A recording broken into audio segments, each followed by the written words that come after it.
국내 시장에서 많은 국민분들이 이제 관심 갖고 계신 2차 전지 섹터를 좀 여쭤보고 싶은데요.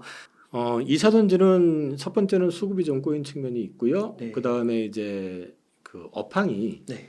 원래는 증권사 예상도 그렇고 전체적으로 보면 3분기가 실적 바닥 양극재 기준으로 그러면서 이제 4분기부터는 조금씩 방향 전환을 모색할 거다라고 생각을 했는데 네. 오늘 10월 데이터 수출 데이터가 나왔었거든요. 양극재가 네. 전년 동기 대비로도 마이너스 성장을 했고요. 지난 MOM으로 지난달 대비로도 이제 또 마이너스 성장을 했거든요. 이렇게 되면은 그리고 또 증권사 전망도 그렇고 지금 GM이나 포드나 뭐 테슬라나 이런 쪽에서 내년도 성장의 전망을 약간 안 좋게 가이던스를 낮췄어요. 네. 그러니까 성장을 못한다가 아니라 올해보다는 확실히 톤다운을 좀 시켜가지고 지금 보고 있는 그런 그림이고요. 네. 그다음에 무엇보다도 양극재의 어떤 실적이 악화됐던 가장 큰 원인은 결국 리튬 가격, 소재 가격이거든요. 근데 소재 가격이 지금 아직까지 반등을 좀 못하고 있는 상태. 그런 상태들이 지금 겹쳐 있는 상태다 보니까 2차 전지 주식들이 눌린 데다가 한 번 더 눌리고 뭐 이런 게 이제 실적이 3분기 바닥이고 4분기 내년 1분기 되면서 돌아설 거라고 기대했는데 최근에 나온 걸 보니까 이거 좀 늘어지겠는데 근데 팔게 되는 거죠. 그 다음에 지금 주가가 고점 대비로 상당히 빠졌잖아요. 그러면 이제 2차 전지 투자를 하시는데 정상적으로 현금으로만 하신 분들이 아니라 이제 대출을 그렇죠. 끼고 레버리지를 하신 분들 같은 경우는 비싸게 사신 분들은 지금 반토막이 더 난 상태잖아요. 네, 맞아요. 그럼 그분들은 잔고가 담보 비율이라는 또 문제가 생길 수 있잖아요. 이제 이런 것들이 꼬이는 거죠, 지금 상황이. 네. 그러니까 그렇지 않아도 힘든데 이런 저런 것들이 계속 꼬이다 보니까 어려워지는 거지. 근데 사실 그 내용을 이렇게 보시면은 네.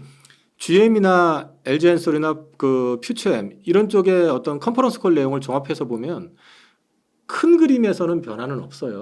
그래요. 자, 작년에 미국 전기차 성장률 69%, 현재 올해는 한 59%, 10% 빠졌거든요. 역성장한 거 아니에요? 50%도 되게 그렇죠. 크게 성장한 거죠. 그렇죠. 근데 왜 기대치만 기대치만 못하느냐?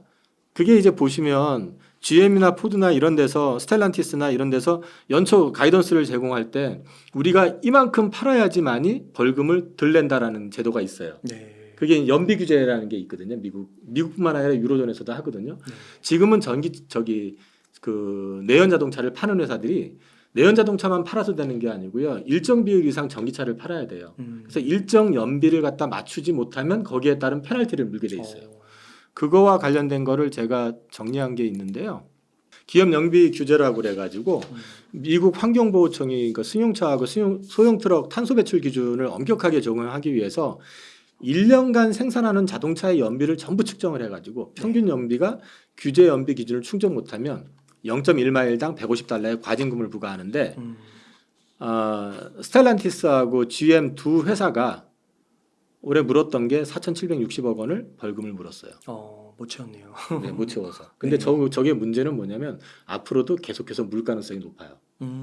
그러니까 저쪽에서는 길을 쓰고 전기차에 대해서 가이던스를 제시할 때 벌금을 낼 생각을 하고 가이던스를 제시하는 거 아니잖아요. 자기네들이 차를 팔면은 예를 들어서 차를 5천만 대를 판다. 5천만 대 넘어가니까 1,000만 대를 판다 하면은 1,000만 대를 팔게 됐을 때 전기차를 얼마 이상 팔아야지 세금을 안 물 거 아니에요, 벌금을. 그러면 처음에 제시할 때는 전기차 우리 이만큼 팔 거야라고 제시를 하겠죠. 우리 요만큼 팔고 벌금은 이만큼 낼 거야는 안 할 거 아닙니까? 이제 그런 부분들이 좀 반영이 된 거죠. 그래서 이제 실제로는 이제 성장은 지속되고 있다. 다만 이제 시장에 이렇게 제시했고 제시했고 이게 좀 어떻게 보면 시장에다가 어필했었던 그 내용보다는 조금 성장률이 주니까 전기차 다 된 거 아니야? 이제 그런 우려를 하고 있는 거죠. 그건 아니라는 거죠. 그건 아니죠. 이게 지금 제가 모 증권사에서 나온 자료를 가지고 지금 갖고 온 건데요. 자, 2023년 연간 판매량 전망이거든요. 근데 보시면 1,430만 대에서 1,377만 대로 줄였잖아요. 줄어들었네요. 근데 1,411만 대로 다시 수정을 했거든요. 네, 얼마 차이 안 나는데요? 네, 근데 내년 거를 보자 이거죠. 네. 내년도 거는 얼마라고 적혀 있습니까? 1,800만 대. 그러니까 주는 게 아니에요. 안 팔리는 게 아니에요. 그러니까 늘어나긴 늘어나요. 근데 시장에서 그 전기차 회사들이 우리 이만큼 올해 팔 겁니다라고 제시했었던 거 있잖아요. 그거를 실제로 못 맞추니까 생각보다 안 팔리네 이렇게 되는 거죠 지금 상황이. 네. 거기에다가 좀 이쪽에 2차 전지 노이즈가 가장 컸었던 게 뭐냐면 또 하나가 트럼프 대통령 후보가 네. 후보도 아니죠 아직은. 근데 이제 공화당에서 이 사람이 다시 출마하면은 뭐 그런 말을 했대잖아요. IRA 폐지해버리고 맞아요. 뭐 네. 그런다고. 되돌리는 거죠. 예. 근데 이 부분에 대해서 이제 과거 트럼프 대통령 집권 시절에 그 환경 관련 규제 이런 거 철폐하고 협약 탈퇴하고 그다음에 뭐 오일 생산 같은 거를 장려하고 막 그랬었던 적이 있어요. 네. 그런데 이제 보셔야 되는 게 이번에는 쉽지 않을 거라고 말씀을 드릴 수 있는 거는 일단 법제화됐고 상하원을 다 통과해야 되고 하원은 어찌어찌 통과할지 모르지만 상원이 민주당이죠. 그다음에 또 한 가지는 뭐냐면 지금 그 우리나라 그 2차 전지 배터리 회사 공장들이 어디에 많이 있냐면요. 미국에 돌아. 미국에서도 인디애나, 테네시, 오하이오는 음. 이게 다 공화당 지역구예요. 아 그래요. 거기다가 경합 지역인 애리조나, 조지아까지 합치게 되면은 실제로 미국 내 배터리 셀 업체 이제 공장들이 들어가 있는 데가 민주당 지역구도 있긴 하지만 네. 공화당 쪽도 많아요. 그럼 물릴 수 없을 것 같은데요. 그리고 또 한 가지가 뭐가 있냐면은 저게 우리나라의 LG나 삼성이나 SK가 자기 돈 들여서 갔을 경우에는 당할 수가 있잖아요. 100% 자기 돈이면. 미국에서 죽게 이리 와 해놓고 나서 막상 갔더니 대통령 바뀌었다고 안 돼. 맞아요. 그럼 안 되지. 저거 다 5대5잖아요. 5대5면은 몇 조 원씩의 돈들이 난리 다 났네. GM, 포드, 스텔란티스도 다 돈이 들어간다는 얘기거든요. 그렇죠. 그러면 일단 대규모 자금이 들어갔죠. 거기다가 저기와 관련돼서 고용이 없을까요? 어마어마할 것 같은데요. 고용도 있잖아요. 네. 그러니까 지금 사실 트럼프가 얘기하고 있는 게 그런 식의 어떤 얘기는 말 그대로 표심을 구하기 위한 거지 이거를 뒤집기에는 생각처럼 그렇게 쉽지 않을 거다라는 거죠. 근데 저것도 실제로 주가에 충격을 준 건 사실이에요. 네. 이게 좀 잘못 알려졌거나 좀 과하게 알려진 측면이 있다라는 걸 좀 말씀을 드리고 싶고요. 그 전기차 관련해 가지고 그래서 저는 뭐 특별히 네. 안 좋아진다 이런 개념보다는 내년에도 전기차 쪽은 성장은 한다. 다만 이제 앞서 말씀드린 것처럼 컨퍼런스 콜이나 이런 것들을 톤다운을 했던 이유가 이번에 UAW라고 해서 그 전미 노동자 조합 협동 노조에서 그 3사들이 다 파업을 했잖아요. 네. 거기서 손실이 엄청나게 크게 났잖아요. 네. 그리고 포드 같은 경우는 그 F150이든가요, 그저 픽업 트럭 네. 그거 생산 너무 비싸게 해서 안 팔려가지고 지금 거기도 이제 파업의 자금난에 거긴 뭐 여러 가지가 좀 겹치고 했기 때문에 얘네들이 공장 증설 타이밍을 조금 시차를 늦췄어요. 네. 뭐 그래서 25년 초를 25년 말로 늦췄다든지. 근데 어쨌든 그거는 뭐 시차가 좀 늘어난 것 뿐이니까 가야 할 길인 거. 예, 가야 할 길이라는 거죠. 그래서 이것 때문에 주가가 하락한다고 하는 거는 좀 아니다. 다만 지금 구간은 말씀드렸던 것처럼 실적이 악화가 됐고 그래서 바닥 찍고 돌아설 거라고 기대를 했는데 이게 생각보단 조금 더 늘어날 것 같아. 두 번째는 톤다운을 각 자동차 회사들이 다 하고 우리나라에서는 LG 엔솔에서도 해버리고 그 다음에 또 LG 엔솔에서 또 톤다운을 해버리니까 포스코 퓨처엠이 이 3사가 이렇게 어디랑 엮이냐면 GM하고 또 엮여요. 네. 그 GM이 우리 공장 조금 늦게 할 거고 그 다음 내년 생산 판매 목표를 낮출 거고 해버리니까 같이 엮여버린 거죠. 네. 그러니까 이런 것들이 한꺼번에 지금 반영된 데다가 앞서 말씀드린 수급이 꼬인 거. 지금 그 2차 전지 섹터 종목들이 키움에서 대출 불가 종목으로 이번에 잡힌 종목들의 대부분이 2차 전지 종목들이거든요. 네. 같이 엮인 거거든요, 지금. 이제 네. 그런 것들이 같이 반영이 된 거라고 보시면 될 것 같아요. 그렇군요. 그러면 앞으로는 이 Q는 그냥 계속 늘어난다고 보는 게 맞나요? Q는 늘어납니다. 네. 그리고 한 가지만 더 말씀드릴게요. 조금 희망적인 얘기. 지금 10월 달에 양극재 네. 수출 데이터를 보면 줄었어요. 음. YOY도 줄고 MOM으로도 줄고 했는데 네. 한 가지 희망적인 거는 양극재 업체들이 캐파가 크다 보니까 이 원재료 재고, 원자재 재고가 많았을 거 아니에요. 네. 그 에코프로 BM이나 이런 데들이 그 재고를 축적을 할 때 보면은 뭐 금방 사가지고 금방 생산하는 게 아니잖아요. 캐파가 크니까. 그러니까 비쌀 때 산 거잖아요. 양극재 쪽의 주 원료인 리튬 가격만 해도 지금 연초 대비해 가지고 지금 뭐 한 거의 한 60% 70% 빠졌을 건데 네. 그 연초에 산 것들 계속 소화가 되니까 이 소재 가격은 비싼데 이게 떨어지니까 이 양극재 가격은 기계적으로 배터리 업체에서 낮춰가지고 하니까 원가가 올라가 버리잖아요. 마진이 줄고. 맞아요. 그 배터리 업체들도 마찬가지인데 배터리 업체는 그 보조금을 받아가지고 엔솔이 이제 서프라이즈가 났던 거고. 근데 이제 지금은 시간이 많이 지났잖아요. 그러니까 작년에 샀던 거, 연초에 샀던 건 얼추 다 빠졌을 거 아닙니까, 그죠? 네. 그리고 지금 리튬 가격이 그 탄산 리튬 기준으로 지금 그 볼 수 있는 게 그거니까 중국 업체들이 보면은 생산 원가 수준이에요. 네. 지금 원가 수준. 그러니까 더 빠지진 않고 그것을 버티고 아. 있거든요. 이 얘기는 무슨 얘기냐면 이 재고가 음. 재고에서 발생하는 손실은 네. 줄고. 얼추 마무리가 됐다. 네, 마무리됐다. 네, 그러면 이제 판매가 되는 부분이 있으니까 이 재고 평가손이 확 줄어들었거나 마무리가 된 상황이라고 하면 이 마진율은 더 악화는 안 되겠죠. 그러면 지금도 보면은 배터리 판가도 10월 달에도 빠진 걸로 나오는데 이게 유지만 돼주면 지금도 역시 마찬가지로 최악의 구간은 지나가고 있는 구간인데 만약에 내년에 생산도 좀 늘어나고 그러면서 이제 원자재 가격이 올라간다 그러면 이익이 늘어나는 것도 거꾸로 이제 재고 평가 이익이 발생이 될 수도 있잖아요. 네. 그리고 이제 좀 긴 얘기이긴 하지만 현재는 리튬 그 시장의 상당 부분이 중국 업체들이 지금 하고 있는 구조다 보니까 그 중국의 영향을 많이 받는데 궁극적으로 IRA나 그 CRMA 같은 경우는 중국에서 발생하는 소재를 완전히 분리시키려고 하는 거거든요. 원자재를. 그래서 지금 우리나라 뭐 포스코 홀딩스가 그 점토 리튬도 얘기하고 뭐 저기 아르헨티나 여모 리튬도 얘기나 호주 필바라 광산 얘기도 하고 막 그러는 것들이 자체 리튬을 지금 확보하려고 그러는 거거든요. 에코프로도 당연히 그러고 있고 그러면 이게 어느 일정 순간이 되게 되면은 완전 이제 분리가 돼 버리게 된다고 그러면 지금 사실 지금의 고통이 생각보다는 조금 되게 완화가 될 가능성도 있다는 거죠. 왜냐하면 중국 걸 안 쓰고 이쪽에 있는 이제 소위 말해서 프렌드 쇼어링 돼 있는 쪽 그쪽 걸 쓰게 된다 그러면 리튬 가격도 좀 오를 수 있고 그러면은 이쪽들이 다 전체적으로 좋아지는 그림도 나올 수 있다. 그래서 그건 조금 단기적인 건 아니고 긴 얘기긴 하지만 그래서 지금 바닥 구간 지나고 있는 구간 아니겠느냐 저는 그렇게 보고 있습니다. 최악은 지금 지나가고 있다. 네네 그렇게 보고 있습니다. 혹시 그 국내 양극재 5개사의 그 캐파 전망 같은 거 볼 수 있을까요?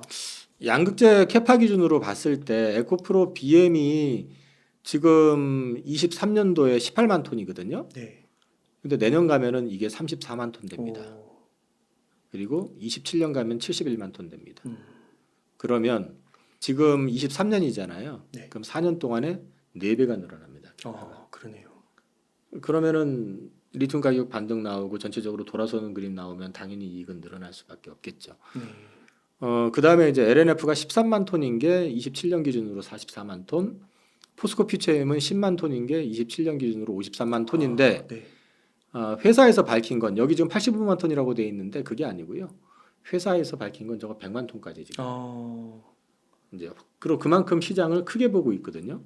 그리고 이제 LG화학이 27년까지 34만 톤, 코스모 신소재가 13만 톤. 근데 13만 톤이 아니라 저거 한 2배 이상은 늘어날 것 같아요. 지금 분위기상으로는. 그래서 전체적으로 양극재 쪽의 어떤 캐파를 계속 늘리고 있다는 얘기는 국내 업체들이 여전히 이 2차 전지 시장에 대해서 긍정적으로 보고 있다는 얘기고 여기에 없는데 제가 한 가지 말씀을 드리면 국내 20대 그룹 가운데서요.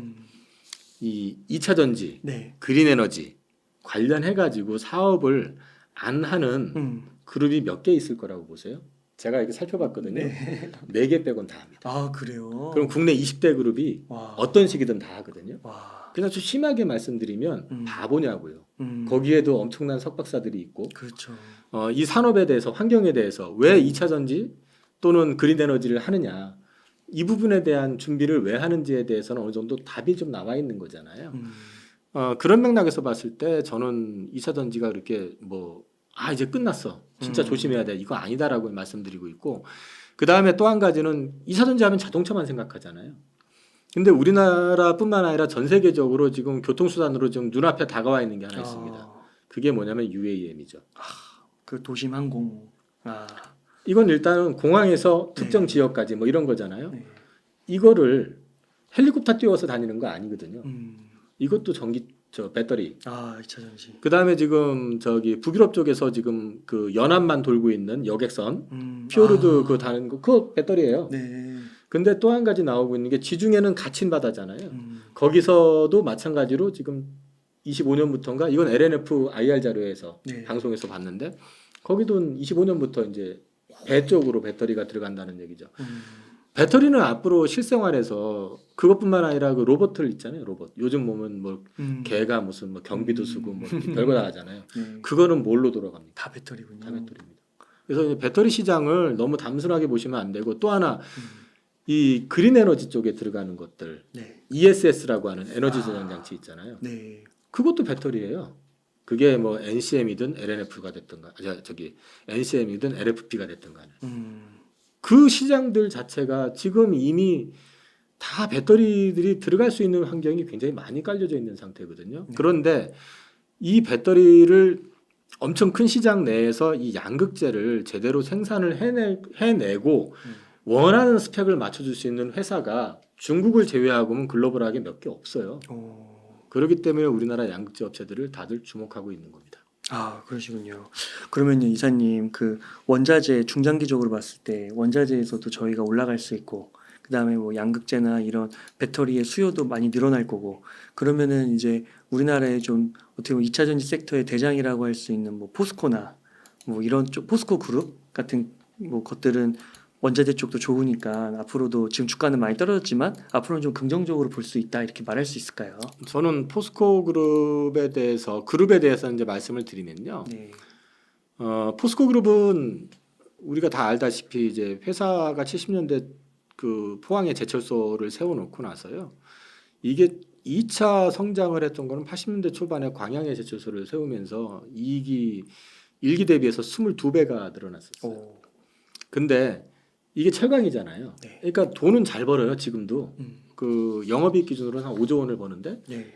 문제는 주당 순자산 가치가 67만 원인데 지금 요즘 이제 주가 빠져가지고 이제 40만 원 와 있잖아요. 네. 왜 그렇게 하냐면은 철강 산업의 문제는 뭐냐면 돈은 고만고만하게 버는데 그 다음에 아무나 함부로 못 들어오죠. 그 용광로 아무나 만들 수 있는 것도 아니고. 근데 성장에서는 좀 이렇게 한계가 있는 산업이다. 그런데 이쪽을 이제 2차 전지 쪽으로 이제 밸류체인을 갖추기 시작한 거잖아요. 그러면 이 전통 산업에서 성장 엔진을 갖다 붙일 경우에요. 주가들이 보통 생각보다 되게 많이 올랐었어요. 그래요. 지금 주가 오르고 내리는 걸 말씀드리는 게 아니고요.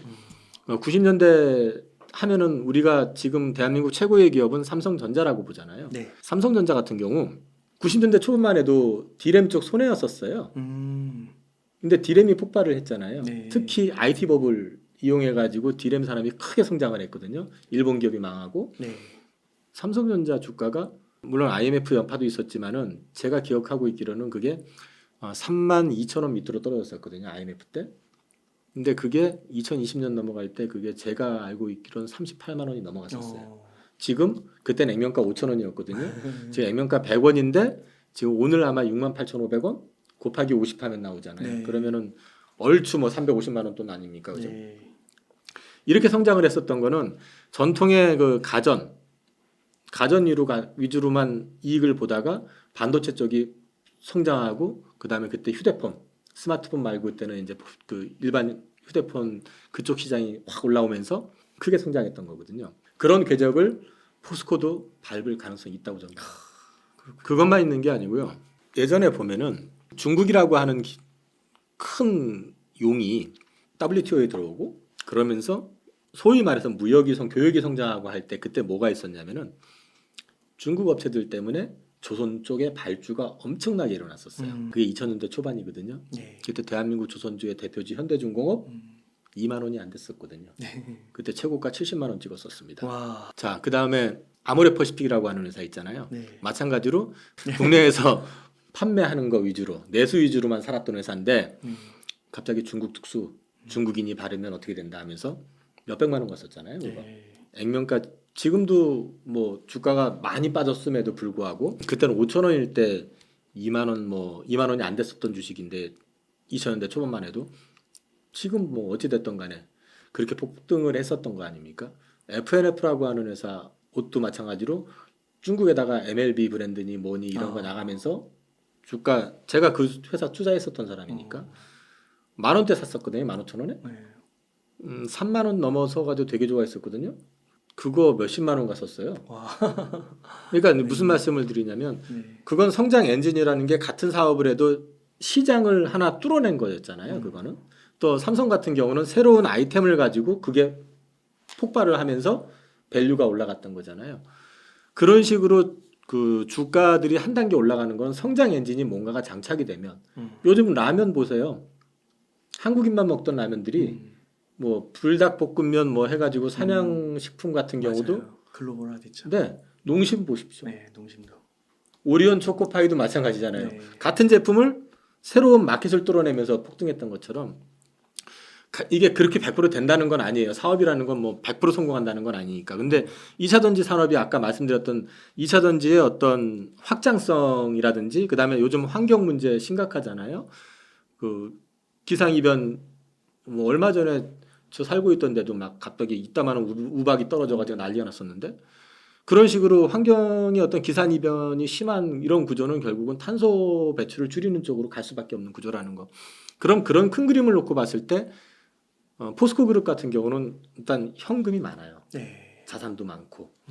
그러니까 자기 돈으로 사업을 늘려가면서 키울 수 있는 여력이 있고 그다음에 어떤 불황이 됐던 어떤 환경의 어려움이 있으면 견딜 수 있는 체력이 있으니까 포스코 그룹은 저는 뭐 좋게 봅니다. 조금 설명을 좀 더 드려보면 네. 초창기 때 여기가 지금 이거 16년에서 18년 기준으로 보시면요. 네.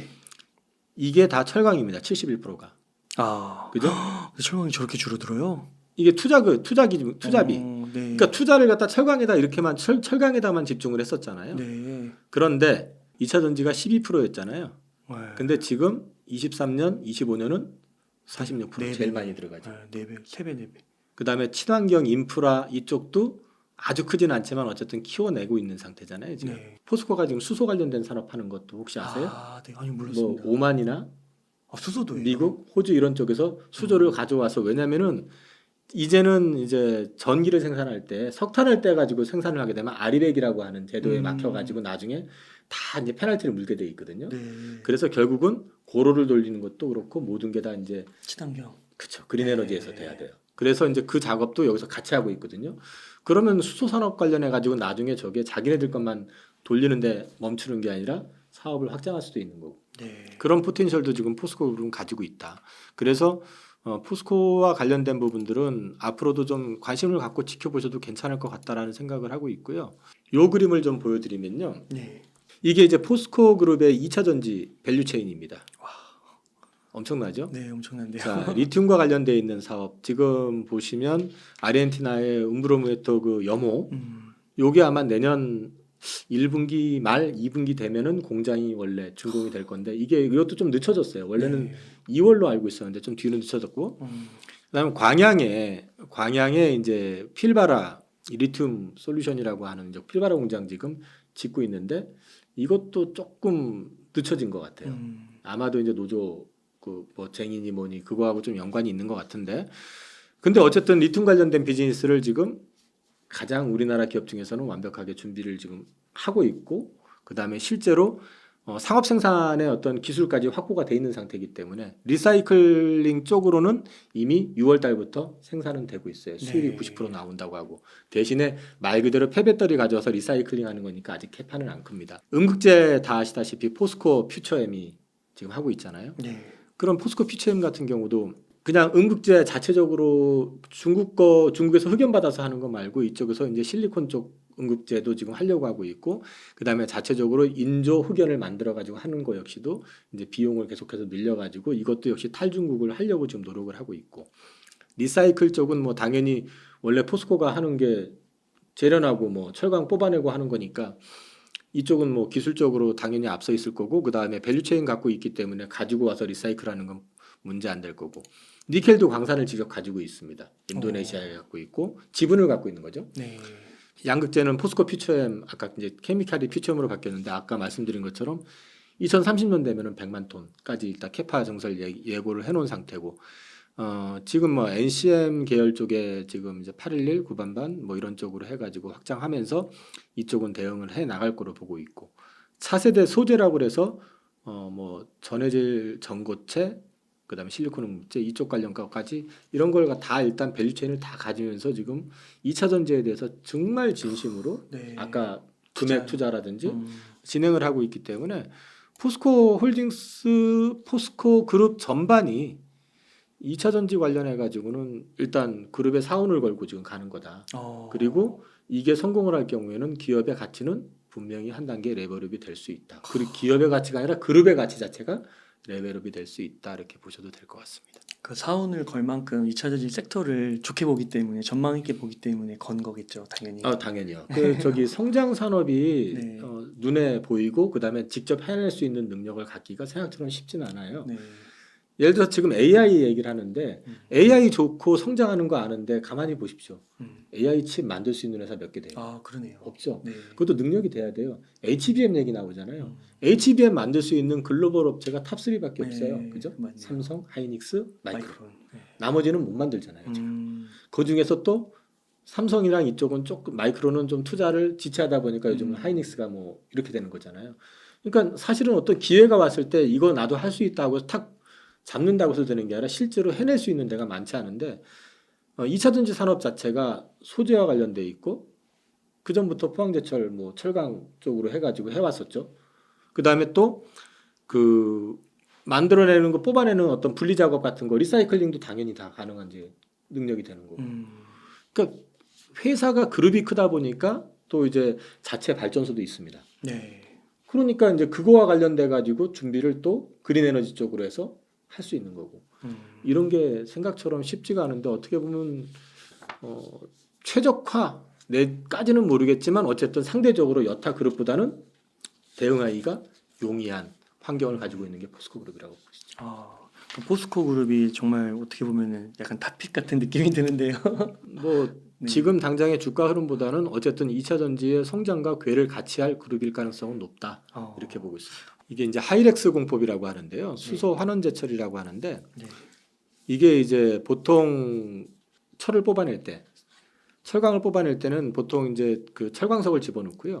거기 환원제로 그 석탄을 넣어가지고 하게 되면은 이게 나중에 이제 CO2가 배출이 되면서 철이 빠져나오는 그런 구조인데 이거를 석탄 대신에 이제 수소를 넣는 거예요. 네. 그러면 수소를 넣게 되면은 뭐가 나오냐면 물이 나옵니다.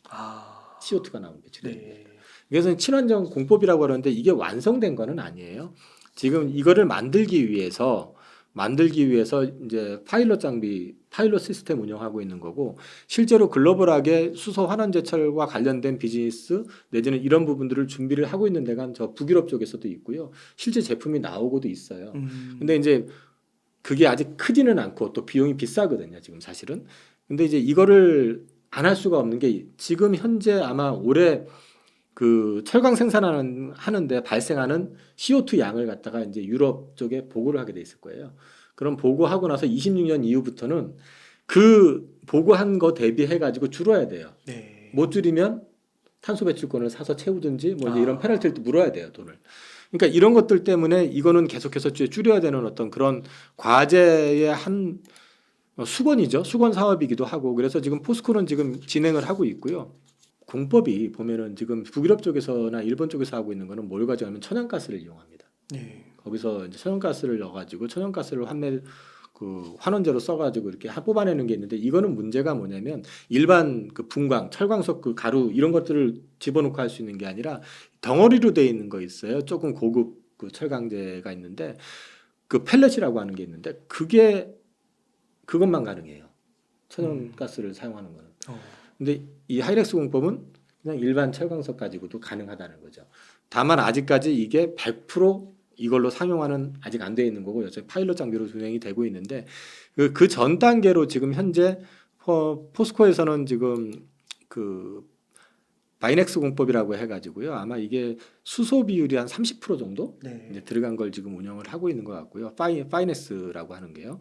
근데 이제 요걸 좀 운영을 하고 있는데 이게 이제 일산화탄소에 수소가 일부 혼합되어 있는 방식으로 이제 하고 있는데 이걸 이제 100% 수소로 전환하는 작업을 이제 진행을 하려고 지금 하고 있고 이거는 이제 빨리 하면 할수록 포스코 철강 업체 입장에서는 강점이 될 거고요. 네. 궁극적으로는 이 기술을 남들보다 앞서서 완성을 해내게 된다 그러면 기술 수출도 가능할 수 있죠. 네. 사실 그러면 이거 뭐 중국 애들이 이거 하겠습니까 지금? 그쪽을 무시하는 게 아니라 음. 현실적으로 봤을 때 그 중국 업체들이 이거 해낼 정도의 역량은 아직은 안 되잖아요. 우리 뭐 한참 중국에서 공장 돌아가면 맨날 메케안 연기 우리나라로 또 넘어오는 것도 아, 이 환경적으로는 요즘은 중국이 꽤 노력은 하고 있지만 여전히 좀 그런 부분이 있거든요. 네. 그래서 우리가 이 부분을 좀 최대한 빨리 하게 되면 할수록 철강의 밸류도 달라질 수 있다. 그러니까 일반 철강하고 그린 철강하고 밸류가 재평가될 가능성도 있거든요. 그래서 이제 예, 철강도 그린 철강이 됐을 때 밸류는 PBR 0.5배가 아닐 거다. 그래서 이거는 앞으로 포스코에서 핵심 사업이기도 하고 앞으로 이와 관련돼 가지고 페널티 물지 않으려면은 어쩔 수 없이 해야 되는 그런 산업이다라는 거고요. 뭐 관련해서 아까 말씀드렸던 것처럼 이제 그것 때문에 사실은 수소 비즈니스를 하려고 하는 거고 그 수소를 가지고 와서 그거 가지고 이제 청정 수소를 가지고 생산을 가지고 와서 이제 생산을 하는데 에너지원으로 사용을 하고 그렇게 되면은 그 거기서 발생되는 CO2가 없으니까 그거 가지고 만들어낸 제품 가지고 수출을 할 경우에 이제 제대로 비싸게 받아서 이익도 좀 커질 수도 있는 부분이 있고 그 다음에 페널티 안 물게 되고 그러면 다른 타사 대비 경쟁력 올라가면 그만큼 또 철강의 어떤 밸류도 올라갈 수 있고 그런 부분들을 앞으로 기대할 수 있다는 거죠. 네. 그러니까 포스코홀딩스는 진짜 이 2차 전지뿐만 아니라 그린 에너지 전반에 걸쳐서 진심이라고 봐야 네, 되네요. 저는 뭐 우리나라 기업체들이 그렇게 할 수밖에 없는 게요. 앞으로 이제 아리백을 계속 요구하고 있잖아요. 그린에는 앞으로 이제 전력 생산의 원천을 가지고 시비를 걸거든요, 지금. 네. 우리가 지금 그 부분이 되게 약해요. 그래서 그 부분에 대해서는 우리나라 삼성전자도 지금 아리백 가입하고 뭐 한다고 하는 거 봐서는 우리나라 대기업들은 이거 무조건 해야 되는 그런 비즈니스입니다. 아, 그렇군요. 그리고 아까 앞서서 좀 말씀해 주신 대로 앞으로 글로벌 전기차 시장의 점유율은 계속해서 전기차 시장은 늘어날 거고 네네. 그리고 또 뭐 미국의 IRA가 철폐되기는 좀 어려운 거고 현실적으로 앞서 말씀드렸던 것처럼 투자 비용, 그다음에 지역구, 그다음에 상하원 뭐 그런 분포 이 제반적인 걸 다 놓고 봤을 때 쉽지 않다. 그리고 마지막으로 트럼프가 대통령 하면서 잘한 거 잘못한 건 우리가 논할 필요는 없겠지만 그 사람 때문에 사실은 전기차하고 그린 에너지에서 중국에 뒤진 것도 사실이거든요. 아, 맞네요. 그러네요. 그 책임에서도 자유롭진 않아요. 네. 네. 그래서 그거는 걱정하는 것처럼 그렇게 일방적으로 가진 않을 거다. 그 EU 쪽에서도 중국을 견제하는 흐름은 더 강화된다고 봐야 되는 걸까요? 아, 그럼요. 중국이 지금 배터리 전기차 수출을 갖다 지금 싸게 하잖아요. 지금 배터리가 남아돈다고 그러잖아요. 근데 네. 배터리는 한 가지 아셔야 되는 게 우리나라 일반 자동차 뭐 솔라이트 배터리인가요? 뭐 그리고 배터리 갈아 끼듯이 그러는 게 아니잖아요. 전기차는 처음에 전기차를 설계할 때부터 거기에 맞는 배터리 스펙을 갖다 만들어서 하기 때문에 중국에서 배터리가 남아돈다고 해서 그거 갖다가 전기차에다 꽂아가지고 쓰는 게 아니에요. 아니구나. 그런 거기 때문에 자꾸 중국 배터리가 남아도니까 그게 뭐 유럽으로 넘어오고 이건 아니고요. 아, 네. 싸게 이제 물건을 찍어서 자꾸 중국 애들이 유럽으로 보내니까 이 유럽 내에서 중국에서 만든 전기차 업체의 비중이 커지잖아요. 맞아요. 그러니까 그거를 규제를 하는 거죠, 일단은. 네. 그리고 유럽도 유럽 내에서 자기 일자리 창출이라는 게 되게 중요한 건데 그쵸. 폭스바겐도 그렇고 죄다 중국에서 만들어 가지고 오는 구조잖아요, 지금 구조가. 네. 그러니까 싸게 가지고 오는 거에 대해서 세금을 매기든 뭐라든 규제를 하겠다는 거죠. 그런 맥락에서 봤을 때 이제 중국이 과거에 철강, 조선, 뭐 중국이 그냥 한번 화학 일 판벌려 가지고 너도 나도 그냥 막 달려들어 가지고 과잉 공급을 항상 유발시켜 놓고 자기들이 구조조정했잖아요. 근데 그 과정에서 대부분의 우리나라도 그랬고 대부분의 국가의 어떤 경쟁 기업들이 힘들었었단 말이에요, 네. 사실은. 이번엔 그렇게 못 하겠다고 이제 차단을 하는 거죠. 원천 차단을 하려고 하는 거죠. 그래서 이거를 갖다가 유럽에서 뭐 중국이 규제해서 그렇게 쉽게 못 할 거다. 그게 아니라 아마도 유럽은 미국하고는 다르게 니네들이 그거 팔고 싶으면 여기다가 공장 지어라고 할 것 같아요. 그러면 우리나라하고 경쟁이 치열해지겠네라고 생각할 수도 있잖아요. 그런데 원가적인 측면에서 놓고 보면은 유럽에다가 중국 업체들이 배터리 공장 짓고 거기서 소재를 갖다 중국산 쓰지 않고 그 안에서 쓴다고 그러면 우리나라가 뒤질 게 뭐가 있어요. 경쟁을 한다고 그러면. 네. 결국 기술력 싸움이잖아요. 그렇죠. 그러니까 그거 그렇게 불리한 거 아니다. 음. 오히려 중국산을 갖다가 수출을 갖다 규제를 하게 되면 중국에 있는 현지 업체들이 무너지는 애들이 많이 생기겠죠. 아. 예, 그렇게 본다 그러면 우리나라 업체들의 입장에서 중국인들이 안 들어오면 좋긴 한데 들어온다고 해가지고 뭐 큰일 났다 이런 계좌보다는 한번 해볼 만한 거 아니냐라는 쪽으로 볼 수도 있지 않나. 그러니까 요즘 이렇게 뉴스를 보면은 이렇게 좀 너무 이렇게 중국 배터리, LFP 배터리 그리고 중국의 점유율이 올라간다 이런 걸 좀 강조하는 기사들이 많은 것 같고 한국 배터리가 그 삼원계 배터리의 경쟁력이 조금 떨어진다 이런 얘기들이 많이 나오는 것 같아요. 사실 뉴스 내용에 대해서는 저도 좀 기사를 읽다 보면 네. 이게 뭐지 싶은 것들이 있을 때가 있어요. 왜냐하면 안 좋은 건 부풀려요. 음. 근데 그 내용을 실제로 보면은 그게 그 얘기하는 건 아닌데 파나소닉 같은 경우도 IR 자료를 보잖아요. 컨퍼런스 콜 자료를 보면 네. 고급차에 들어가는 배터리 쪽은 아무래도 전망이 예전보다 못할 것 같으니까 생산을 좀 축소할 것 같아. 근데 기사 헤드라인부터 시작해서 그 내용은 그대로 나가 있고요. 그 밑에 이제 중저가 차들 있잖아요. 네, 그게- 그쪽은 오히려 생산량을 늘리겠다고 지금 돼 있거든요. 그게 대세인데 원래는 그게 더 중요한 거잖아요. 그러니까 긍정적인 내용은 좀 이렇게 하고 좀 안 좋은 얘기를 너무 부각을 시키니까 가뜩이나 안 좋은 요즘 아까 말씀드린 것처럼 실적 지금 안 좋죠. 그 다음에 예상했던 것보다 성장률 안 나오네. 내년에 좀 톤 다운 시킬 것 같네. 여기에다가 고금리 상황이니까 경기 침체 오고 하면은 자동차 판매량이 좀 줄 수도 있는 거 아니에요? 그렇죠. 그러면 전기차 비싼데 여기에다 트럼프가 당선되면 IRA 뭐 폐지한다네 마네 이런 소리 하네. 네. 이런 것들이 계속 겹치는 거예요 지금. 그러니까 센티적으로 눌린 상태에서 키움증권발 반대 매매가 어찌 됐던 간에 수급도 꼬이고. 수급을 그러니까 매수세가 탄탄하면 모르는데 지금 그렇지 않으니까 그게 좀 꼬여진 측면도 분명히 있고. 그러니까 이런 것들이 전체적으로 좀 안 좋은 쪽으로 계속 부각이 되다 보니까 반대가 반대를 부르는 거고 거기에다가 또 개인 투자자들도 자기 욕심 내 가지고 자기 현금에다가 덧붙여 가지고 한 방 보시겠다고 레버리지 썼던 분들이 반대 매매 나가고 주가가 뭐 반토막 넘게 났으니까 지금 그죠? 그러면 그런 분들 거 물량도 나오고 하니까 이 수급이 강하게 매수세는 없고 나오는 게 많아지고 하니까 지금 많이 눌리는 거죠 지금. 근데 저도 주목해서 지금 제가 보고 있는 거 하나만 말씀드리면 포스코홀딩스를 보면 네. 저도 깜짝 놀랐는데 네. 그 외국인 지분율이 거의 50%대에서요. 네. 지금 27%, 26% 외국인도 엄청 팔았네요. 반토막 났죠. 어. 그래서 제가 요즘 뭘 보냐면은 장 끝나고 나서 그 외국인 매매 동향을 봐요. 뭐 거기서 더 팔 수도 있어요. 근데 지금 보면은 최근에 보면은 외국인들이 파는 게 좀 많이 줄었어요. 아 그래요. 오히려 살 때도 좀 있고 네. 이게 추세적으로 어느 정도 바닥잡기의 어떤 그림인지 그건 아직은 단정은 못하는데 조금 지켜보면 외국인들이 추가적으로 뭐 공매도를 때려가지고 더 할 수는 있을지 모르겠지만 어쨌든 얼추 많이 이제 팔았다고 생각하는 거 아니냐. 그리고 철강 쪽 밸류만 가지고도 순자산 가치가 67만 원이라고 말씀을 드렸는데 네. 근데 이제 PBR 0.5배, 0.4배 이렇게 잡으니까 그러면 한 33, 4만 원 정도가 철강 밸류라고 보면 네. 2차 전지 밸류는 그럼 얼마 잡혀 있는 겁니까? 오늘 지금 40만 원? 네. 그러면 6만 원, 7만 원 잡혀 있는 거잖아요. 지금. 아, 네. 그렇게 보면은 성장 엔진 내지는 뭐 성장 산업에 이게 이제 끝이라고 그러면 뭐 더 빠져야겠죠.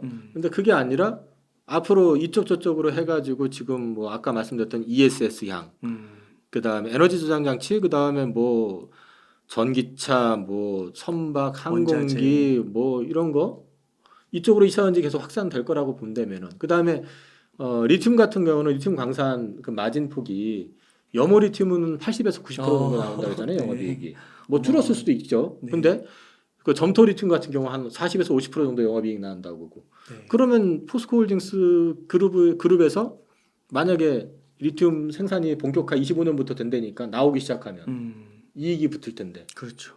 네, 그렇게 생각해 보면은 네 한번 생각해 보실 필요가 있지 않을까. 저는 뭐 그냥 그렇게 생각하고 있습니다 지금. 아, 네, 감사합니다. 결론은 뭐냐면 2차 전지 이거 지금 아까 말씀드린 공매도 이슈를 제외하더라도 펀더멘탈 깨진 게 아니잖아요. 네. 그 이연된 부분 관련돼서는 4년 물량만 그거고요. 25년부터는 다시 정상화예요. 그 24년도 GM 물량 일부 이연되는 부분은 조금 일시적인 부분이라고 봅니다. 그래서 24년도까지 약간의 그 성장률, 그러니까 캐파 증설하는 거에 대한 성장률이 약간 둔화될 수는 있는데 성장 자체는 변함이 없고 심지어 BMW는 그랬어요. 우리는 가격 절대 다운 안 할 거다. 다운 안 할 거고 예정대로 공장 계속 증설할 거다. 예. 그리고 너무 재미난 건요. 도요타가 이 완전 어떻게 보면 뭐 수소차 하이브리드 이거는 선두권인데 전기차 완전 후발주자로 그냥 팽당했잖아요. 이번에 근데 네. 아시죠? LG LG 엔솔 30조 계약 나왔고요. 맞아요. LG 화학 2조 9천억 계약 나왔어요. 근데 도요타가 당장 야 뭐야 스텔란티스, 포드 그다음에 폭스바겐 주춤해? 알았어 우린 더 공격적으로 할 거야 해가지고 72조 투자하겠다고 했거든요. 더 과감하게 72조. 늦었으니까. 네, 늦었으니까. 그래서 저는 도요타 72조 투자하면 다음 타자는 혼다거든요. 혼다 절대 가만히 안 있거든요. 네. 라이벌 관계거든요. 혼다 72조까지는 아니더라도 30에서 40조 충분히 투자 나올 가능성이 있다고 보고 있고요. 전기차 신차가요. 신차가 계속 쏟아져 나오잖아요. 종류가 다양해요. 네, 종류가 다양해져요. 그러니까 전기차를 결국 소비자의 선택 문제인데 저는 그것도 분명히 있다고 봐요. 전기차가 사고는 싶은데 막상 살만한 게 없는 게 온통 그냥 테슬라 모델 3, 모델 Y 그거 6년 된 모델이에요. 생각보다 그러네요. 진짜. 너무 형편없잖아요. 구려요 테슬라 자체가. 네. 24년도에 약간 주춤할 수 있지만 25년도부터는 다시 신차가 전기차가 저는 쏟아질 거로 보고 있기 때문에 24년도를 봤을 때 지금 당장 11월, 12월에 2차 전지 기업들이 밸류에이션이 많이 싸진 입장에서 일시적이라기보다는 이게 물론 오늘 주가는 빠졌지만 앞으로의 방향성은 조금 긍정적으로 봐도 되지 않을까. 딜레이 된 거지. 딜레이 된 거지. 미래는 정해져 있다. 미래는 정해져 있다. 네, 그게 아주 핵심인데 중요한 건 근데 체크할 건 많다. 체크할 건 많다. 그 기업별로 예전에 2차 전지 타이틀 달았으면 다 갔다면 굉장히 차별화되게 움직일 거다. 옥석 가리기가 될 거다. 네. 그럼에도 불구하고 2차 전지에 대한 어떻게 보면 앞으로 긍정적인 뉴스가 상당히 이 노이즈에 의해서 가려졌지만 긍정적인 뉴스가 전 더 긍정적인 뉴스 더 나올 게 많다고 봐요. 2차 전지를 떠나서 주식을 쌀 때 모아가는 전략만큼 효과적인 전략은 없어요. 네. 근데 지금 밸류에이션이 비싸냐? 고점 대비 50% 60% 빠진 마당에 24년 25년에 대한 그 큰 그림은 변한 게 없거든요. 네. 그리고 실적 숫자도 이따 말씀드리겠지만 숫자가 일부 그러니까 분기 실적 2분기, 3분기 실적 깨졌다고 연간 실적이 막 50% 60%씩 깨지진 않아요. 네. 그리고 24년도에 예를 들어 이연됐다고 해서 24년도 실적이 30% 50%씩 박살날 것 같다고는 안 보거든요. 그리고 제일 저는 안타까운 거는 리튬 가격이 빠지잖아요. 그럼 리튬 가격 빠진 거에 대한 우려로 주가가 빠졌어요. 그럼 리튬 가격 빠지는 부분을 이 양극재 회사들은 이 리튬 가격에 가공 마진 붙여서 양극재 판가를 파는데 리튬 가격 빠지는 거 이 회사들이 모르고 있을까요? 이 회사들은 이게 진짜 자기네들 죽고 사는 문제잖아요. 그렇죠. 그러니까 그거에 대한 대비를 회사마다 다 하고 있는 거죠. 그걸 다 회사 내부 정보니까 일일이 다 말할 수는 없지만. 그리고 너무 리튬 가격에 대해서 뭐 저도 많이 말씀드렸지만 이미 다 새로운 사실이 아니라는 거죠. 새로운 사실이 아니라는 거고 리튬 가격 빠지는 부분에 대해서 회사 자체적으로 대비하는 부분이 있다. 그런 노이즈가 있고 저는 제일 중요한 거는 소비자의 선택 문제가 제일 중요하다고 봅니다. 소비자의 선택을 받냐 못 받냐. 근데 전기차는 선택의 문제가 아니라 탈탄소라는 필수적인 대의적인 환경에 대한 명분이 있기 때문에 결국은 저는 시간은 걸리지만 완성차들이 내연기관 차를 생산을 이제 그것도 조금 지연됐더라고요. 저는 빠르면 28년이나 29년 정도면은 본격적으로 내연기관 차 다 없어질 줄 알았는데 30년에서 35년으로 늘어났거든요. 근데 결국은 우리가 길게 보면 롱텀으로 가는 방향은 내연기관 차 다 없애고 지금 전기차로 100%다 바꾸려고 하고 있거든요.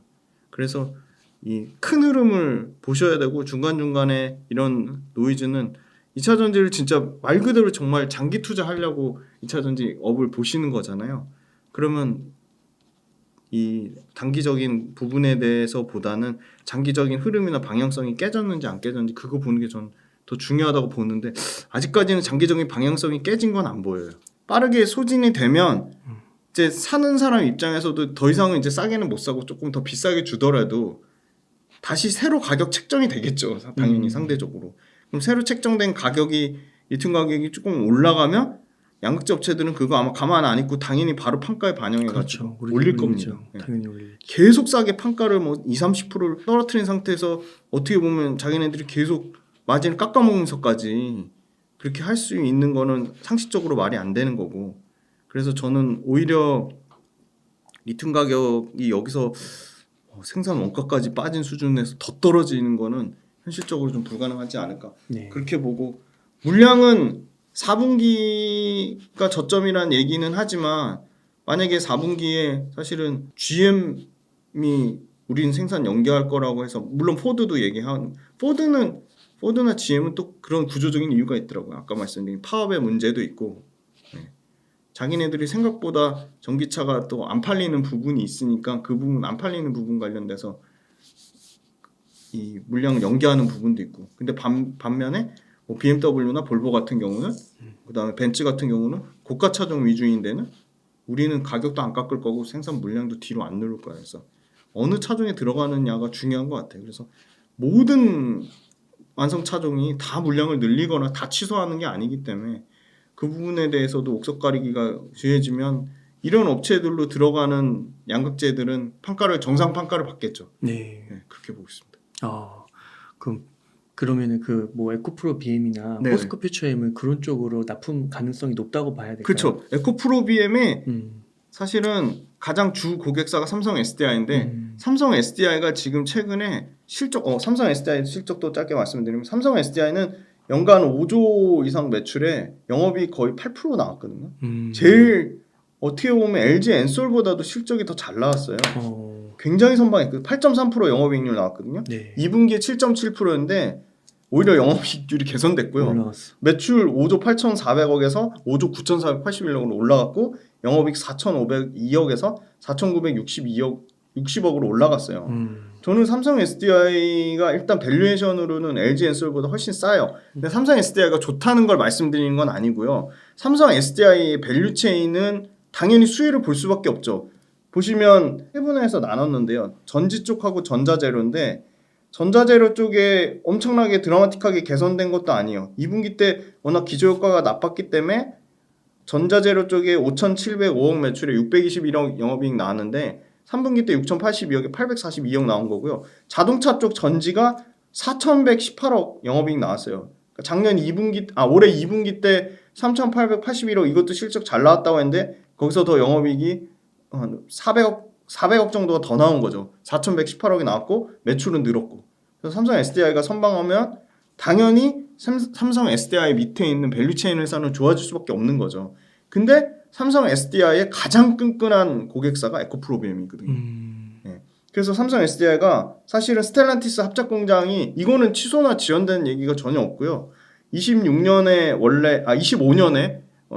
이제 내후년에 각형으로 33기가와트 1공장을 25년에 1조 6,313억을 들어서 투자한다고 했는데 추가로 나온 거예요. 이제 스텔란티스 합작 2공장도 각형으로 34기가와트 물량은 1조 6,313억보다 더 늘어난 2조 6,556억 이건 추가 투자로 나온 거거든요.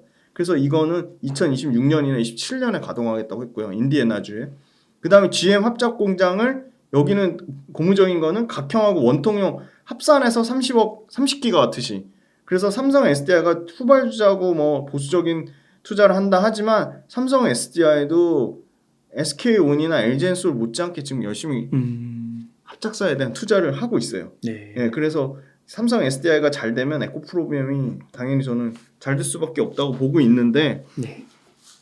에코프로비엠이 삼성 SDI가 워낙 끈끈한 고객사라는 거는 이미 알고 있고 사실 계속 기대하는 거는 LG 엔솔 쪽의 물량이 나와야 되는데 그게 안 나와서 그게 조금 어떻게 보면 좀 많이 아쉬운 요인으로 작용하고 왜 있지만 빨리 안 나오는 예, 거야 이거? 그렇죠. 예. 이게 어떤 강력한 좀 모멘텀이 돼야 되는데 지난달에 말씀드렸지만 결국은 결국은 된다. 결국은 음.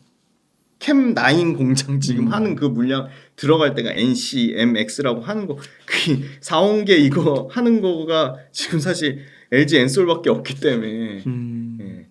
그래서 유력한데 발표는 안 하니까 그건 일단 뭐 좀 더 지켜봐야 될 것 같긴 합니다. 그리고 SK온 또 아주 신규 따끈따끈한 뉴스가 났어요. SK온이 파우치만 하는데 SK온도 각형을 하겠다고 한 이유가 있어요. 왜 그럴까요? 유럽에서는 각형이 점유율이 60%가 넘거든요. 거의 그러니까 BMW, 볼보, 폭스바겐, 스텔란티스 전부 각형이거든요. 근데 이제 원통형이 앞으로 너무 이제 대세가 될 거라고 하니까 막 테슬라도 원통형 하겠다고 하고 막 그러니까 지금 원통형 일부 비중이 늘어날 거긴 하거든요.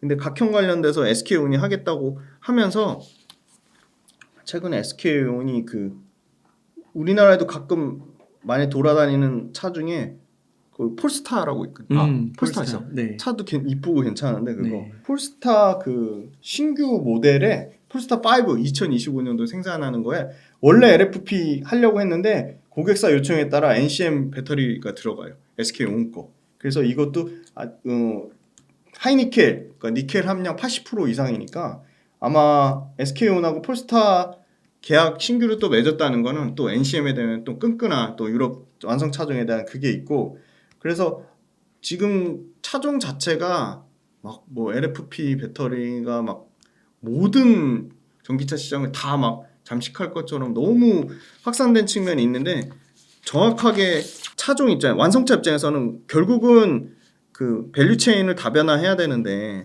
워낙 그 저가차에 대한 니즈가 크니까 차가 엔트리 모델도 있고 볼륨 모델도 있고 하이엔드가 있잖아요. 네. 하이엔드는 아예 뭐 엄두도 못 내는 거고 LFP가 볼륨하고 엔트리 싸움인데 볼륨하고 엔트리 싸움도 엔트리 싸움에서도 투 트랙으로 하겠다는 거예요. 그러니까 네. 더 멀리 성능 뛰어난 차를 타고 싶으면 하이니케 양극재가 적용된 차를 타세요. 아니면 그냥 싼 차 타고 싶으면 LFP를 타세요. 소비자한테 맡기는 거죠. 근데 그 소비자한테 맡긴다고 무조건 싼 차를 탈까? 그건 저는 아니라고 봅니다. 그래서 이것도 극명하게 소비자 선택이 갈릴 거라고 보는데 또 겨울에 한번 두고 봐야 되지 않을까요? 그렇죠. 이제 겨울이 다가오는데. 그렇죠. 겨울이 다가와서 이제 또 차 중간에 윈터 쓰고 이즈 커밍. 충전 안 되고 그러면 그거 중요한 얘기를 해주셨네. 그러면 아마 호되게 당하면 LFP 또 급격하게 줄 것 같아요. 그러니까 저 궁금해요. 네.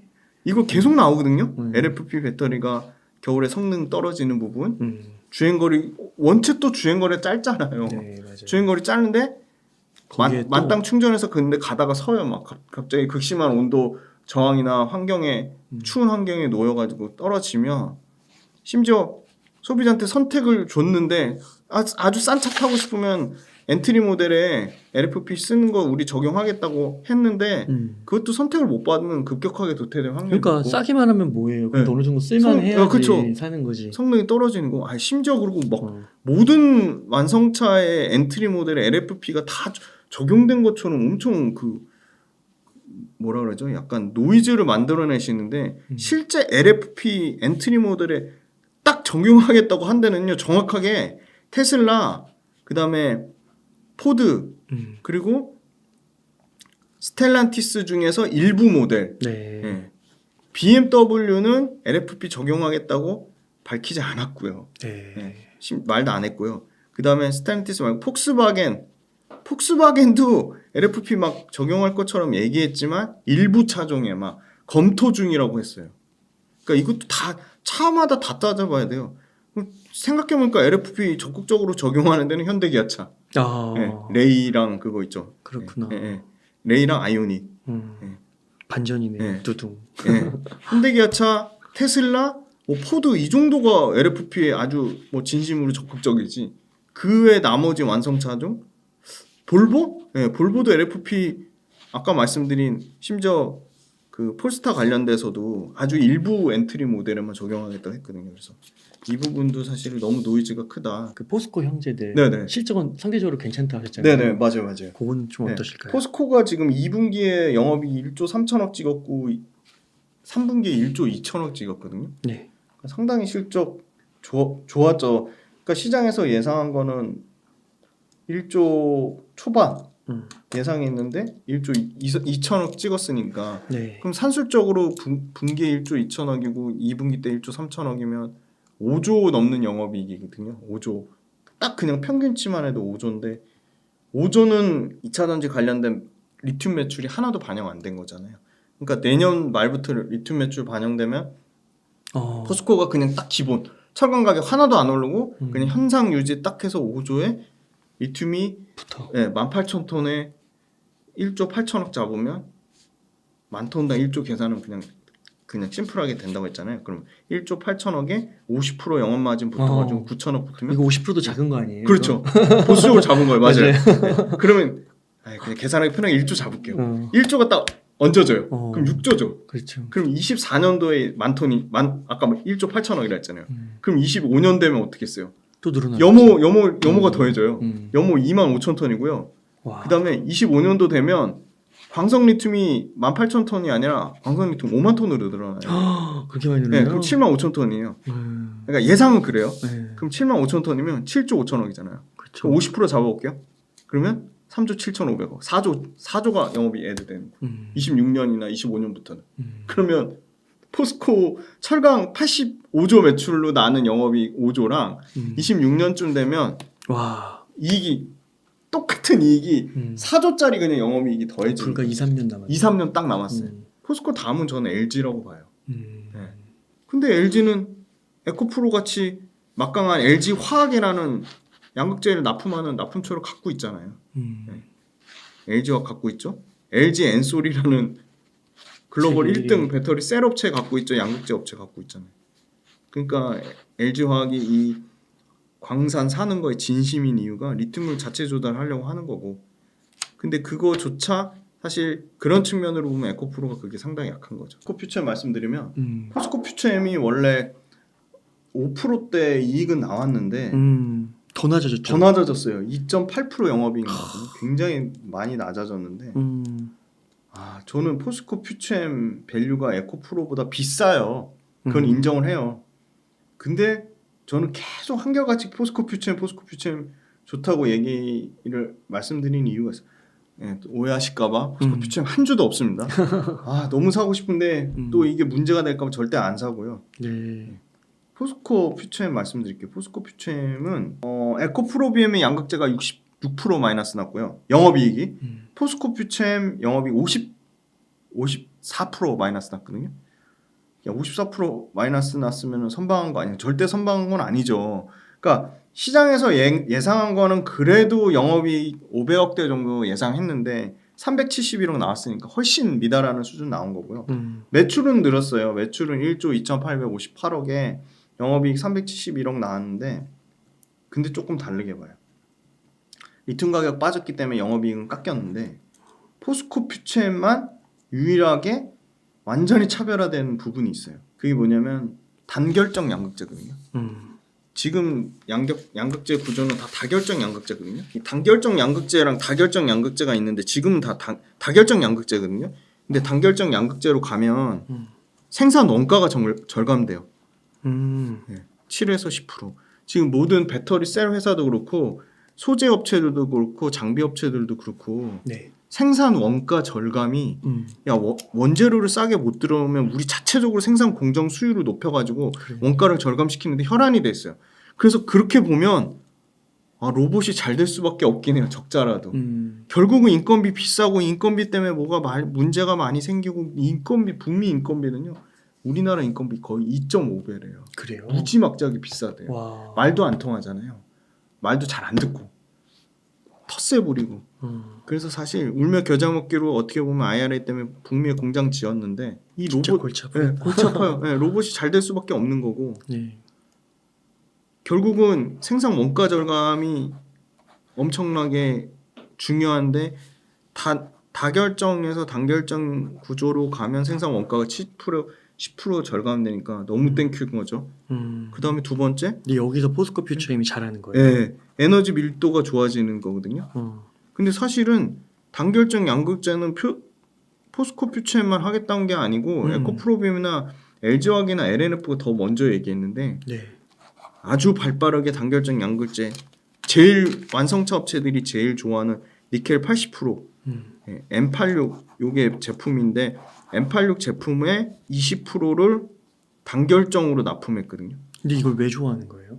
이게 일단 같은 가격 대비 에너지 밀도나 에너지 효율이 훨씬 좋아요. 가성비가 좋고. 가성비가 좋아요. 네. 성능이 뛰어난 거죠. 네. 고성능인 거죠. 고성능.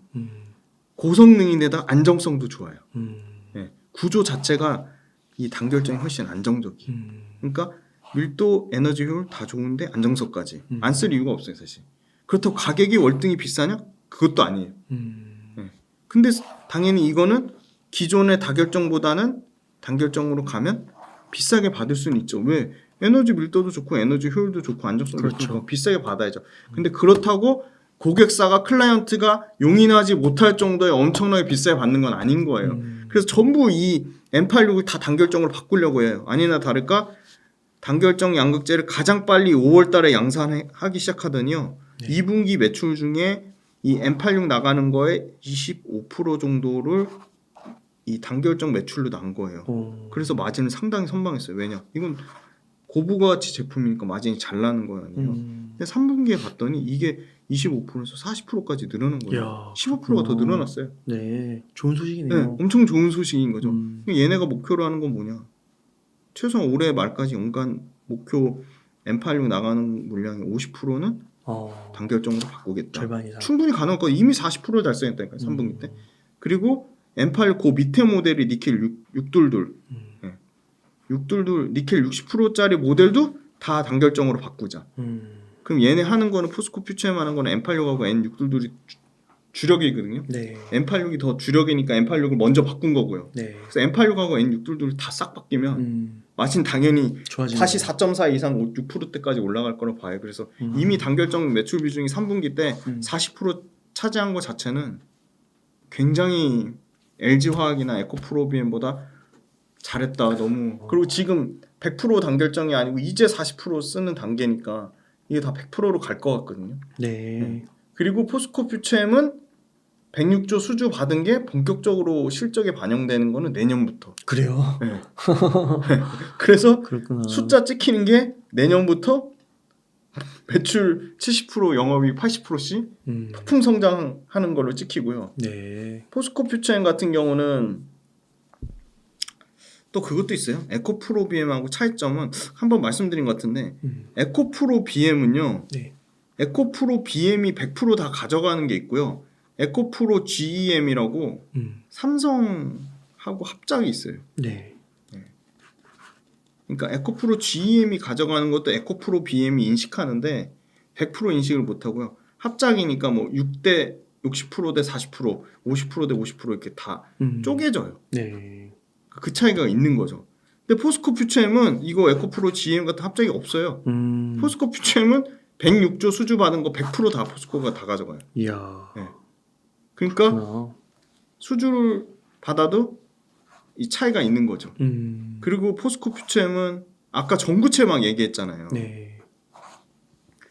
에코프로 BM은 에코프로 머티리얼즈 전구체를 갖다가 써요. 당연히 그렇겠죠. 네. 에코프로 BM이 자체적으로 전구체 양산을 못하니까.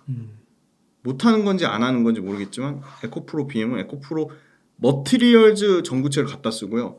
포스코 퓨처엠은 자기네들이 전구체 만들어서 포스코 퓨처엠이 전구체 생산해서 전구체를 써요. 그러면 갖다 쓰는 거랑 포스코 퓨처엠이 자체 생산하는 거랑 어느 게 더 원가 절감이 될까요? 당연히 당연히 자체죠. 포스코 퓨처엠 원가 절감이 더 되겠죠. 그러니까 구조적으로 포스코 퓨처엠이 에코프로 BM보다 구조적으로 좋아질 수밖에 없는 구조를 더 많이 갖춘 거죠. 그래서 그걸 벌크업으로 만회하는 거는 빨리 에코프로 BM이 망가니치 다 똑같은 얘기인데 용어를 다 바꿔놨어요. 네. 망가니치, 하이망간, 미드, 중적, 고전한 미드니켈 이 세 개 다 똑같은 건데 결국 망간 많이 쓰는 건데 망간 많이 쓰는 거 빨리 25년도에 양산할 거 빨리 24년도 말에 양산하든 해야 돼요. 왜냐면 지금 5등 양극재 5대 천왕의 5등 업체인 코스모 신소재가 캐파가 너무 적잖아요. 네. 포스코 퓨처엠만 해도 2030년까지 100만 톤 하겠다고 했고 에코프로비엔 27년 기준으로 71만 톤 하겠다고 했고 LG화학도 눈치 막 열심히 보다가 결국 48만 톤 하겠다고 했거든요. 26년 기준으로. 네. LNF도 43만 톤 하겠다고 했고 26년 기준으로. 근데 지금 코스모 신소재만 지금 10만 톤 얘기하잖아요. 아니나 다를까 코스모 신소재 야 그거 우리 단축할 거야. 25년 기준으로 원래 15만 톤이었는데 24년 기준으로 15만 톤인가 하겠다고 12만 톤에서 15만 톤 하겠다고 했거든요. 그러니까 코스모 신소재 5등이잖아요. 근데 지금 단축하겠다고 하는 거 보면 에코프로비엠 하이만간 가장 개발력 뛰어나고 캐파로도 그렇고 전구체 에코프로 머티리얼즈라는 아주 심지어 코스모 신소재 전구체 생산 능력하고 코스모 신소재 전구체 자체 생산하는 그 공장이 있어요. 근데 게임이 안 되죠. 생산 캐파로나 뭐 이런 생산 캐파로나 뭐 가동률이나 수율이나 품질이나 뭐 레퍼런스나 게임이 안 되는데 5등 업체인 코스모 신소재도 이렇게 발등에 불 떨어져가지고 생산 캐파 앞당기겠다고 하는데 그럼 에코프로 BM도 포스코 퓨처엠하고 이거를 격차를 어떻게 보면 포스코 퓨처엠 2등 3등 업체인데 지금 오히려 수주 잔량으로 치면 게임이 안 되잖아요. 그걸 줄이려면 아마 에코프로비엠이 하이만간 망가니치를 빨리 한다거나 아니면 아까 말씀드린 LG 에너지 솔루션하고의 뭔가 계약을 좀 더 구체적으로 뭔가 하거나 그런 그 뭔가 나와야 되지 않을까.